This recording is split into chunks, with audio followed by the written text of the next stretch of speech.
Hi viewers, இது உங்கள் மாற்றி யோசிப்போம், மாற்றங்களை வசமாக்குவோம். நான் உங்கள் வித்யாலட்சுமி.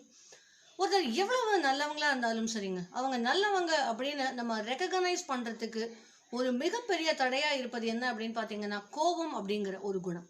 20 மணி நேரம் நான் ரொம்ப நல்லவனா இருக்கேன்னு வச்சுப்போமே, அந்த 1 மணி நேரம் நான் ஏதாவது ஒரு கோவப்பட்டேன் அப்படின்னு சொன்னால் அந்த 20 மணி நேர விஷயமும் அந்த 1 மணி நேர கோவத்தில் அடிபட்டு போயிடுது. சிம்பிளா என்ன சொல்லுவாங்க அப்படின்னா, நல்லவர் தாங்க, ஆனா கோவம் வந்ததுன்னா அவ்வளவுதாங்க, எல்லாமே முடிஞ்சு போச்சு அப்படின்னு சொல்லுவாங்க. அப்ப இந்த கோபம் அப்படிங்கிற ஒரு விஷயம் எல்லாரையுமே ஒரு ஒரு நெகட்டிவான பார்வைக்கு கொண்டு போகுது. அப்ப இந்த கோபமே படக்கூடாதா அப்படின்னு கேட்டா, நிச்சயமாக கோபமே படாமலும் இருக்க முடியாதுங்க. ஆனா எங்க கோவப்படணும், எங்க கோவப்படக்கூடாது அப்படின்னு வித்தியாசம் இருக்கு. நம்முடைய ராமாயண காவியத்தை எடுத்துக்கோங்களேன். ராமனை நம்ம எடுத்துப்போம். அதுல முதல்ல ராமனுக்கு அரசாட்சின்னு சொல்லிடுறாங்க. ஆனால் கைகை என்ன பண்றா, ராமன் அரசாள கூடாது அப்படின்னு தசரதன் கிட்ட வரம் கேட்கிறா. இப்போ ராமனுக்கு கைகேயி மேல கோபம் வரணும், ஆனா வரல. ரைட். நெக்ஸ்ட், தசரதன் கைகையினுடைய பேச்சை கேட்டு நீ காட்டுக்கு போன்னு சொல்றாரு. அப்பவும் தசரதன் மேல அப்பாவாக ராமனுக்கு எந்த கோபமே இல்லை. சரி, அப்பா அம்மா அதனால கோவப்படலங்க, தப்பு இல்லை. மீதி யாராவது இருந்தா நிச்சயமா கோவப்பட்டிருப்பார்ல. இல்லையே, கூனி கூட அவதான் இது எல்லாத்துக்குமே முக்கிய காரணம். ஆனா கூனி மேல கூட ராமனுக்கு கோபம் வரல. ஆனால் ராவணன் மேல மிகப்பெரிய கோபம் ராமனுக்கு.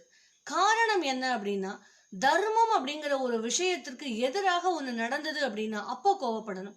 மற்ற சமயங்கள்ல நம்ம காமிக்கிற கோபம் அப்படிங்கறத பத்தி, அதாவது தவறு தப்பு அப்படின்னு ரெண்டு சொல்லுவாங்க. தவறு அப்படிங்கிற ஒரு விஷயம் இயல்பாகவே எல்லாரும் தெரியாமல் அறியாமல் பண்றது. அதாவது அது தர்மத்திற்கு ஒரு மிகப்பெரிய ஒரு புறம்பான செயலாக இருக்காது, அப்போ கோவப்பட வேண்டிய அவசியம் இல்லை. ஆனால் தர்மத்திற்கு புறம்பாக ஒரு விஷயம் நடந்தது அப்படின்னா நிச்சயமாக அந்த இடத்துல நமக்கு கோபம் வரணும். ஆனால் நம்ம இன்னைக்கு எப்படி மாறி போயிட்டோம் அப்படின்னா, வீட்டுல குழந்தைங்க ஏதாவது ஒரு தப்பு பண்ணுதுன்னு வைங்களேன், பயங்கரமா கோவப்படுவோம். குழந்தைங்க தானே, சரி இந்த தடவை பண்ணுவாங்க, அடுத்த தடவை மாறிடுவாங்க அப்படின்னு நமக்கு இயல்பாகவே அந்த கோபம் வந்துடுது. ஆனால் பொது இடங்கள்லயும் சமுதாயத்திலையும் நம்ம கண்ணு முன்னாடியே பல தவறுகள் நடக்கும். ஆனா நமக்கு என்ன அப்படின்னு நம்முடைய கோவத்தை கூட எந்த ஒரு பாயிண்ட் கோவத்தை கூட நம்ம காட்டாமல் ஓரமா ஒதுங்கி போவோம். அப்போ நம்முடைய கோபம் எந்த இடத்துல வரணுமோ அந்த இடத்துல வரல, எந்த இடத்துல தேவையில்லையோ அந்த இடத்துல வருது. எதிர்க்கிறது குழந்தை அப்படிங்கும் போது அவங்க எதுவும் பண்ண மாட்டாங்க அப்படிங்கிற ஒரு தைரியத்துல நம்ம கோவப்படுறோம். ஆனால் சமுதாயத்துல ஒரு இடத்துல தவறு நடக்கும்போது தட்டி கேட்டா நமக்கு ஆபத்து வருமோங்கிற பயத்துல நம்முடைய கோபத்தை அப்படியே அமுக்கிட்டோம். அப்போ இத மாதிரி இடங்கள்ல தான் நம்ம தப்பு பண்றோம்.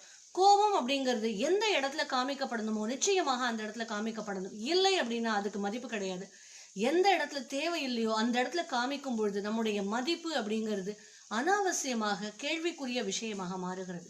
அப்போ உப்பு மாதிரி தான், அளவுக்கு அதிகமா போச்சுனாலும் பிரச்சனை, இல்லவே இல்லைனாலும் பிரச்சனை.